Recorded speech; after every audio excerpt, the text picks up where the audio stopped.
Belanja bulanan Ferdy Sambo tembus 600 juta rupiah, ingat lagi cerita suksesnya bongkar kasus kopi sianida Mirna Salihin. Sampai saat ini, drama pembunuhan Brigadir J masih ramai dibahas. Berbagai fakta terkuak, baik di persidangan maupun dari pengakuan pengacara lewat forum diskusi di media. Terkini adalah pengakuan dari pengacara keluarga Brigadir J, Martin Simanjuntak dalam acara Satu Meja Kompas TV. Sebagaimana dikutip dari kanal YouTube Kompas TV Aceh, Selasa, 29 November 2022. Dalam acara itu, Martin Simanjuntak mengungkapkan bagaimana sosok Ferdy Sambo merupakan seorang yang kaya dalam tanda kutip. Kita tahu seberapa kaya orang ini, Ferdy Sambo, kaya dalam tanda petik, karena kekayaannya perlu diteliti apakah legal atau ilegal, ujar Martin. Ia lantas mencontohkan bagaimana kayanya sosok Ferdy Sambo, di mana ia memberikan kepada para ajudannya untuk 3 dapur atau 3 rumah di Kemang, Magelang dan Saguling, masing-masing 200 juta rupiah. Menurut versi dari Ferdy Sambo ya, untuk 3 dapur dan masing-masing 200 juta rupiah, ucap Martin. Sedangkan ia punya pendapatan yang kita tahu hanya 35 juta rupiah. Jadi dari segi resources kekayaan saya yakin beliau ini memiliki uang yang cukup banyak, tuturnya. Karenanya antara pendapatan dan pengeluaran belanja Ferdy Sambo dinilai janggal sehingga perlu diteliti apakah pendapatannya itu legal atau ilegal, kata Martin. Minta izin Ferdy Sambo, Cak Putranto kembalikan uang 150 juta rupiah milik Yosua ke keluarga di Jambi. Dengan kondisi kekayaan Ferdy Sambo itu dikhawatirkan Martin bisa berpotensi mengganggu proses persidangan kasus pembunuhan Brigadir J. Kekhawatirannya kedua adalah pengaruh terkait kekuasaan.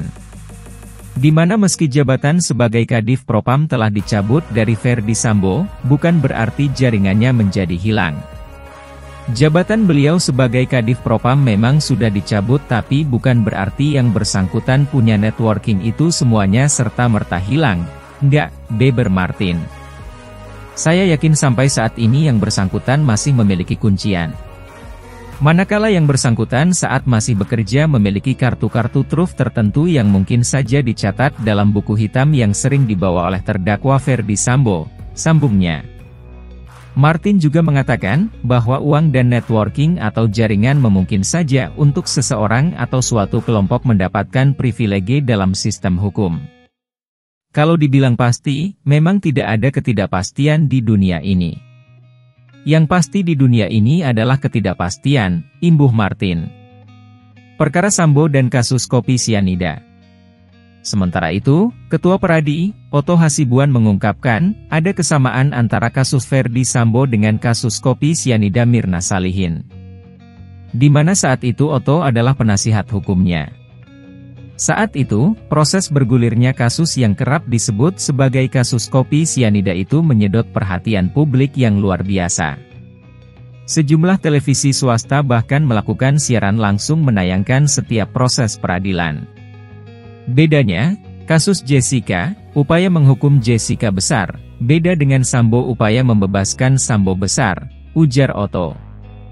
Uniknya, saat peristiwa terjadi, Ferdy Sambo saat itu menjabat sebagai Wakil Direktorat Reserse Kriminal Umum Polda Metro Jaya bersama atasannya, Kepala Direktorat Reserse Kriminal Umum, Ditreskrimum, Polda Metro Jaya, Brigjen Krishna Murti berhasil mengungkap kasus itu. Diketahui, pada 6 Januari 2016, Wayan Mirna Salihin diberitakan meninggal dunia setelah meminum kopi yang ternyata mengandung racun sianida. Mengutip dari Brianica, sianida adalah senyawa kimia yang mengandung gugus siano dengan atom karbon terikat 3 ke atom nitrogen. Sebelum mengembuskan napas terakhirnya, Mirna diketahui bertemu dengan 2 teman kuliahnya, yaitu Jessica Kumala Wongso dan Hani di Cafe Olivier, Grand Indonesia, Jakarta. Saat bertemu di kafe tersebut, Mirna memesan kopi Vietnam.